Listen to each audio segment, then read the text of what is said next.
I was supposed to pledge a lifetime of love and become his wife, but my marriage turned into a nightmare. My parents-in-law doted on their son, and my husband always prioritized them over me. They imposed unreasonable demands on me, treating me as an inconvenience. I refused to let such people ruin my life. To punish them all, I devised a plan. My name is Alyssa, and I'm 29 years old. I've been married to David for a year. We work in the same company and often collaborate on projects. Although I don't have a college degree, I have more experience than David because I've been with the company longer. Our company values ability over academic background, and my strong sales performance has earned me a decent salary. Meanwhile, David, who is both capable and highly trusted by his colleagues, was a boyfriend I could be proud of. I fell in love with him and happily accepted his proposal, and we became a married couple. But then my in-laws started interfering in our relationship. One day, when we visited their house, my mother-in-law suddenly said to David, "Hey David, are you really okay with this?" "With what?" David asked. "Marrying Alyssa. You've always been good at both studying and sports, haven't you? Yet you chose someone as mediocre as Alyssa." Upon hearing this, my father-in-law nodded in agreement. "Yes, at first glance, she seems like an average young woman with nothing special about her." "Ah, that's what you're talking about. It's fine. I love Alyssa," David responded. "Really?" "Well, if you say so," my mother-in-law said, giving me a sideways glance. I felt hurt and angry. "I'm sorry I have nothing special to offer," I thought to myself, but I've also put in my fair share of effort to take on grown woman responsibilities. I cursed them in my mind, but I never spoke out, trying to maintain a peaceful marital life. I wanted to avoid conflict with my in-laws as much as possible. However, one day, they started complaining right in front of me. "Hey David, are you really okay with your current workplace?" his mother asked. "That's right," his father chimed in. "Isn't it a place where even high school graduates like Alyssa can work?" David replied, "But the pay is good, and I have good colleagues." "You're not the kind of man to stay in the same place as high school graduates, are you?" his mother persisted. "You're smart. There must be many other good jobs out there." They kept glancing at me as they tried to persuade David. Believing that responding would mean losing, I deliberately didn't react, but inside, I was seething. What's with that tone? I thought, I do my job well, and there's no difference in work performance based on whether you're a high school graduate or not. In fact, sometimes I earn more than David does. It's safe to say I don't have a good impression of my in-laws who judge people based on academic background or appearance. However, they don't physically bully me, and I don't suffer much direct harm. I had told David in advance that I was a high school graduate, and knowing that, he had said, "I love everything about Alyssa." I took pride in myself for achieving results in a company that values ability over academic background. No matter what my in-laws said, I believed and never doubted that David was on my side. However, after a little while had passed, an incident broke out. Out of nowhere, my husband began speaking of something unbelievable. "Hey, I've been thinking. I've decided to switch to a different job." "What? Wait, what are you talking about all of a sudden?" "Well, I was talking to my parents, and I just realized our company even takes in a high school grad like you, Alyssa. I have a college degree, so there must be a better job out there for me," David declared. "Are you serious? You're making fun of both me and the company, aren't you?" I shot back. "But it's true, isn't it? There's no need for me to work at a job that even a high school graduate can do. Plus, my mom said she could introduce me to a job through someone she knows." "Stop it. We are blessed with a good work environment, and now you say something like this? You're nagging." I finally realized I'm not someone who should be stuck in a place like this. So, his parents had influenced him. He had taken their words at face value and convinced himself that he was too good for a current job. The very next day, without discussing it with me, David submitted his resignation and casually left the company where we met. Only a year into our marriage, my husband had resigned from our workplace without a second thought. He switched to a factory job introduced by his mother, where his salary dropped to about half of what it was. The only advantage, if any, was that it was close to home, making commuting easier. About a week after starting his new job, David began to complain about the factory. "That guy never went past middle school, but he has the nerve to tell me what to do," he shouted, scattering his clothes around. I stepped in to stop him. "Wait, why are you so angry? If you make such a loud noise, it's going to bother the neighbors." "Shut up," Why do I, a university graduate, have to be bossed around by a low-level boss who's just a middle school graduate? Well, you just started there. It can't be helped. He's your boss, right? I don't care. He can't even study, but he has the nerve to boss me around. Damn it. Who's the real problem here? What can a newcomer do without instructions from their boss? You chose to switch jobs, so bear with it a little, I retorted. I know that already, he snapped. I wondered how long he could endure this situation. My attempts to soothe him and get him to work each day were becoming a constant struggle.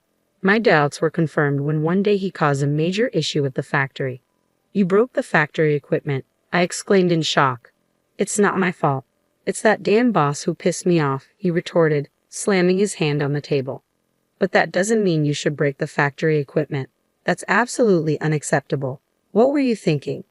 I had no choice. That guy was bossing me around even though I'm a university graduate.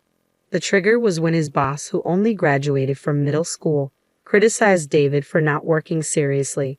In response, David insulted his boss's academic qualifications. The fault was entirely with my husband, and everyone present sided with the boss. Enraged by this, David went into a violent rage. In his rampage, he damaged part of the conveyor belt, stopping the production line.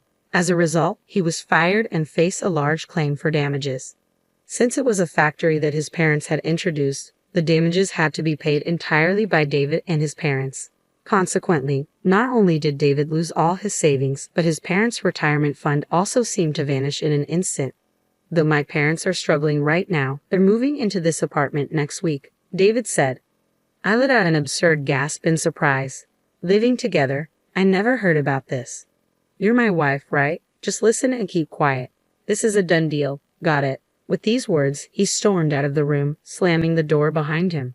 A few days later, my in-laws actually moved into our home. I thought it was a joke. Living together was absolutely impossible. I couldn't overlook this, so I confronted my in-laws directly. Father-in-law, mother-in-law, living together is a problem. Shut up. It's your fault our son couldn't make it at the factory, my father-in-law snapped. That's right. You neglected David's mental care, didn't you? My mother-in-law added. Wait a minute. How is this my fault? Can't you shut up? Our life is a mess because of you, my father-in-law shouted. That's right. If you had done things right, this wouldn't have happened. It's all your fault. So living together is natural, right? Ha! What kind of logic is that? Living together is impossible. Shut up. Our home was rented and we've already terminated the lease. There's nowhere else to go, my father-in-law insisted. That's right, we have nowhere else to go other than here, my mother-in-law echoed. Despite moving in without permission, my in-laws had a lot to say. Furthermore, my husband began to insult me, egged on by his parents. Hey Alyssa, I married you. You should be happy to be married to someone as excellent as me, shouldn't you? Forget about that. Can't you start looking for a job soon? It's hard on the household finances now that we're living together. What did you say? You're cheeky for a wife. Supporting your husband is a wife's duty, and supporting your husband's family is also a wife's duty, right? I was getting sick of my husband spouting nonsense as if it made sense. Moreover, neither my husband nor my in-laws helped with the household chores at all. I had a job too, so I couldn't make elaborate meals, and the cleaning inevitably got neglected. No matter what they said, I kept a cool attitude, saying, because it's hard on the household finances. If they weren't happy with it, they who caused the situation should handle it. I kept this attitude for several days until one day my husband finally vented his frustration. Hey, what's with your attitude? You're lacking respect for me and my parents. Enough already. I work every day and do all the housework on top of that. You don't help at all, but you complain constantly. Ha! What's with that tone of voice? You don't seem to understand your place, do you? My husband sneered, shoving divorce papers in my face. He had even kindly signed them. What is this? I asked, taken aback. Can't you see? It's a divorce paper. Even a high school graduate can understand that, right? Are you serious? Of course. If you have complaints about me and my parents, then we're getting a divorce. Staring at the divorce papers, my husband spoke with a triumphant look. Let me tell you, even if you throw it away, it's useless. I have more prepared. Understand, if you don't want to be divorced, listen to what I say, you stupid high school graduate wife. In that moment, My rage burst forth from my entire body. I couldn't stand to be with these people anymore. Since he went to the trouble of preparing the papers, I put them to good use. Clutching the divorce papers, I began to plot my revenge. First, I recorded the numerous insults from my husband and in-laws on a voice recorder. Then, I documented instances when my belongings were deliberately broken. I made sure to document everything. By this time, my husband had started working odd jobs, but none of them lasted more than a week. It was as if he had given up on our family. One day, as soon as my husband came home, he opened his mouth. "Oh man, I quit this job too. It was too boring." "Huh? Again? You have no right to complain to me," I replied. "Right, Dad. Mom."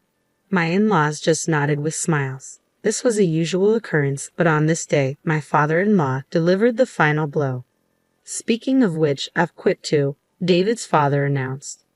"What? Father-in-law, what are you talking about?" "That's what I'm saying. I've quit my job. I'm planning to live off you, Alyssa." "Wait, what?" "You see, my son is too brilliant and prideful to work under those who only graduated from middle or high school. We're counting on you, Alyssa, a high school graduate, to work hard." "Yeah, let's count on our lowly educated Alyssa to work hard, right, dear?" My mother-in-law chimed in. What were they even saying? They intended to live off not their son but their daughter-in-law. I couldn't stand it any longer. With my father-in-law and husband's simultaneous resignations, I finally decided to put all my plans into action. The first thing I did was to sign a contract for a new apartment. It wasn't for all of us, of course. It was a new place for me alone. However, I needed time to move without my husband and in-laws noticing, so I gifted them a 5-day trip to give me time to pack. Upon receiving the trip tickets, my mother-in-law was thrilled. "A trip? Oh, Alyssa, you do have a knack for these things every once in a while. I owe a lot to you all. But are you sure, Alyssa? You can come with us if you like." "No, I have work. Please enjoy yourselves without any interruptions." "Oh, really? Well then, we'll take you up on your offer and have a blast." When the three left for the trip in high spirits, I carried out my planned move. During this time, I shipped my husband and in-laws' belongings to a weekly rental apartment. I had booked and canceled the lease on our current apartment. Of course, I bore all these expenses. It was a painful outlay, but I considered it a necessary expense for my revenge. A few days later, my husband, who must have returned from the trip, called me. "Hey, what the hell is going on? I can't unlock the door." With a smirk at the sound of my husband's frantic voice, I calmly responded, "I suppose I've already canceled that apartment." "What? Canceled? What are you talking about? Explain properly." "For now, I've stored all of our belongings in a weekly apartment nearby. Feel free to do as you wish from there." "What? What does that mean? You're always doing as you please. If you get too cocky, you'll pay for it later." "Are you threatening me? Should I call the police?" "Damn it." My husband cursed. "How dare you, my foolish wife." I dropped a bombshell. "Oh, I'm not your wife anymore." "What? To prevent any legal issues later, I've already completed the divorce proceedings." "What? Such a selfish act. You think it's acceptable?" Taking a deep breath, I spat into the phone. "Sorry, but I don't need your permission. You've made fun of me for being a high school graduate long enough, and now you've quit your jobs to become dependent on me. I'm done with you. Enjoy your family life without me." "Hey, you must be kidding. I didn't really mean to divorce." "Why should I listen to you at this point? We're strangers now. I don't care what happens to you at all." "Please wait. You've enjoyed looking down on people, haven't you? I can easily imagine your struggles, and it makes me laugh. Go as low as you can with your family, you trash." I hung up the phone. After that, David kept badgering me with phone calls, but I ignored them all. Later, David and my in-laws caused a ruckus at the entrance of the apartment building, dramatically damaging part of the mailbox, which ended up becoming a police matter. They were taken away and ultimately had to pay for the damages to the mailbox, adding to their debts. Truly, they are a hopeless family. The lease for the weekly apartment where I had stored their belongings was about to expire. Since they did not know my new address, they couldn't rely on me. I couldn't help but wonder how David, who quit his job at the same time as his father and his stay-at-home mother, were going to survive from here on out. To make matters worse, my in-laws had even canceled the lease on their rented family home. I could almost see them sinking into a bottomless swamp. I couldn't help but admire my well-executed plan.